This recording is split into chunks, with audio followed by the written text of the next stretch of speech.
Hello again, everyone. You're joining us for another episode of Executive Platform's Blueprint podcast series. My name is Jeff Mix. I'm head of content and research. My guest today is Lauren Schultz of board.org. Her organization and Executive Platforms are going to be partnering together for some ongoing communications projects. I'm really excited to actually have a conversation with Lauren because I'd love to know a little bit more about what board.org does. Lauren, thank you so much for joining me today. Thanks for having me. Why don't we start off with what board.org is in sort of like a 2-minute elevator pitch. We haven't met. Sure. We're sort of bumping into each other on the street. I can tell you about executive platforms all day, but if you had a couple minutes to talk about board.org, what would you want to do?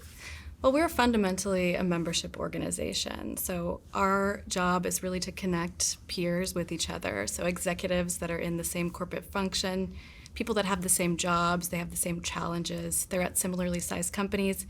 We put them essentially in a room together or in a community together so that they can ask questions of each other completely off the record. They can get unbiased insights from each other in a confidential space. And as things are happening in the market, we can be talking about them real time in our community. So we do that over Zoom. We have regular community calls to make sure we can bring people together about topics that really matter to them, what's keeping them up at night, what the big challenges are. We also have an email discussion forum where that's constantly popping off with what's happening and asking each other for resources or for help or for perspective. We also do one-on-one connections. So if a member comes to us and says, I'm really trying to figure out this one part of my job because I don't know how to do this or I need help, we can find someone to connect them with or a group of people, or we can help them write a question to the community, or we can create a conversation just for them so they can get that feedback completely in a confidential space. We also do in-person meetings as well. Sounds incredible. Yeah. What are some of the areas that you build communities around? Yeah, right now we have 8 communities or 8 boards that we focus on. So one of them is social media. We have social media specifically for hospitals. We do talent marketing as well. We have employee experience, which is our newest board. We also do ESG and CSR. We have diversity, equity, and inclusion, data privacy, and enterprise data strategy boards. So, as you're listing those off, I'm sort of going through, our group talks about that, our group talks about that. I can see why our two organizations are interested in aligning some of our strategies. As one example, so we do an HR event which has diversity, equity, inclusion. It has employee engagement. So I try to put myself in the position, I'm an HR executive, and I'm aware there's maybe a dated or flawed strategy, something that isn't working in my employee engagement. I would be a part of board.org, and what am I doing to sort of get answers or understand what my peers are doing in that space? Well, something that we offer that's really unique is the membership director role, which is essentially an expert advisor that's going to regularly connect with the member to say, what is your biggest challenge, or what is it that you're having a hard time figuring out? And then we can find a connection for you directly. We can help write a question for you that goes out to our email forum. We can even create a conversation specifically for you so that we can get folks on the same Zoom call so that you can get that unbiased peer feedback completely in a confidential space.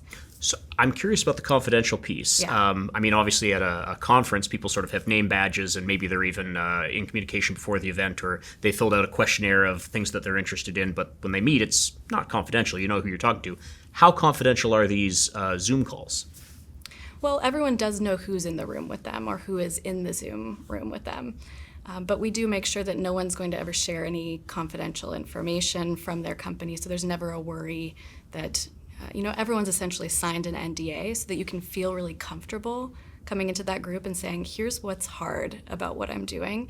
And it really allows us to create a space of really candid conversation. And I think that's the point, having that sort of trusted space to say, my company is trying to do X, and someone else says, we tried that a few months ago, have you tried Y? And that takeaway is the valuable part. Exactly. And what didn't work is also super helpful as well for our members.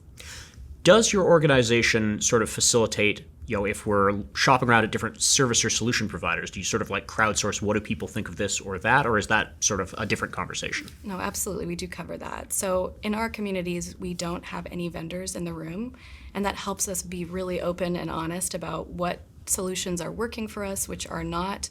So absolutely, we have conversations over email, but then also over Zoom.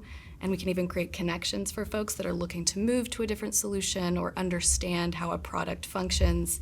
That's absolutely something we talk about.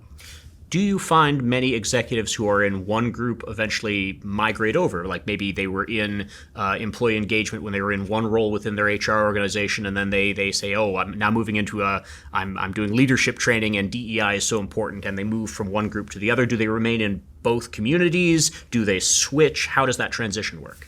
We've had both of those scenarios. So we do have some members that are in several communities at once. Maybe it's talent marketing and social media. Maybe it's diversity, equity, and inclusion and ESG and CSR. That absolutely happens. And then yes, as folks move around into different corporate roles, they have been able to come with us into different communities. And is there any kind of opportunity where, let's say you start as a senior director and over the course of your career you're a VP, maybe you're an SVP, do you start bringing in the people who report to you into the group as well? So, you're no longer the senior director, you're the VP, and your number 2 joins the group with you. Absolutely. So we do have a roster of folks that you can bring into the community with you.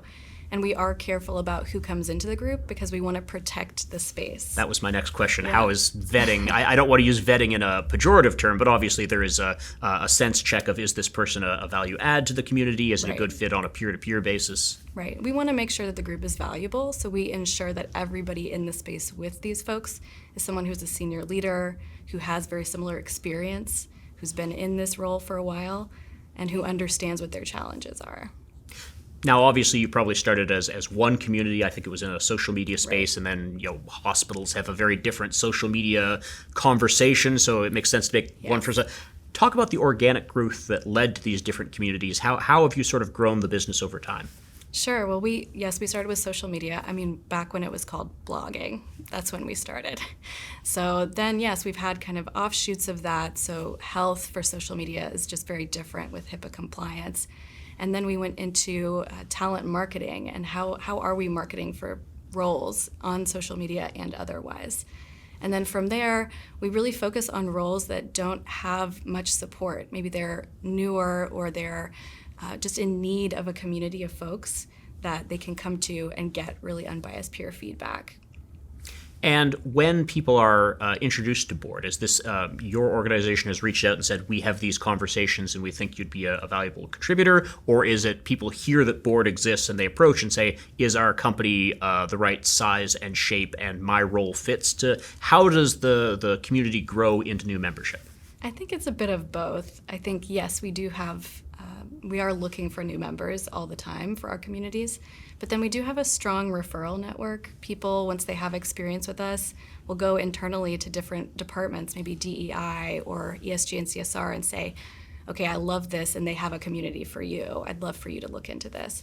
So that's definitely some way that we spread the news. I wonder if we could walk through what getting started looks like. So I know Executive Platforms and Board.org are already partnered, but if I weren't with Executive Platforms, if I was a communications manager at a mid-sized company and I become aware, there's this social media peer group where I can sort of bounce ideas off of and see what other people are doing, how do I learn more, sign up, get involved? What does getting started look like? I'd encourage anyone to go to our website, board.org. There's plenty of information there on all of our boards that are currently available. And otherwise, LinkedIn is a great option as well. Okay, so what does day one look like? I've signed up. I'm very enthusiastic, but I mean, there's a whole community, presumably, who've been chatting to each other for a while, and I'm the wallflower who's sort of looking in and wishing I was engaging more. How do I get involved? Yeah, well, part of you joining the community would be filling out an intake form so we can understand what are your big challenges, what are you an expert in, what might you be willing to help others around, what are the tools that you're using, and then we have a welcome call with you with one of our membership directors so that we can walk you through exactly how our community works, how we talk to you about how you could fit into that, because maybe you're somebody who's more of going to be on the email forum, or maybe you're more of someone who's going to listen to a call, or maybe you just want to have direct connections with folks. So we can tailor what your experience would look like in the community. And in that welcome call, we also come up with, what are your big challenges, and then how are we going to help you solve them? So, I mean, it's very hands-on from the beginning, and then you'll sort of grow to use and find value where you really, are connecting. Exactly. We like to say it's white glove service. I mean, we really work hard to understand what the challenges are and then find the solutions. Okay, so for people who have been listening to this and do want to ask a few questions, learn more, what's the best way to get in touch? I'd say reach out to us. You can email me personally, lauren@board.org. I'm happy to connect you internally, and we'd love to have more folks in our communities. Well, I think it's always so generous when people offer personal information. And again, there's also the website. Lauren, thank you so much for your time today. Thank you. This has been great. You've been listening to another episode of Executive Platform's Blueprint podcast series. I've been Jeff Mix. Let's do it again soon.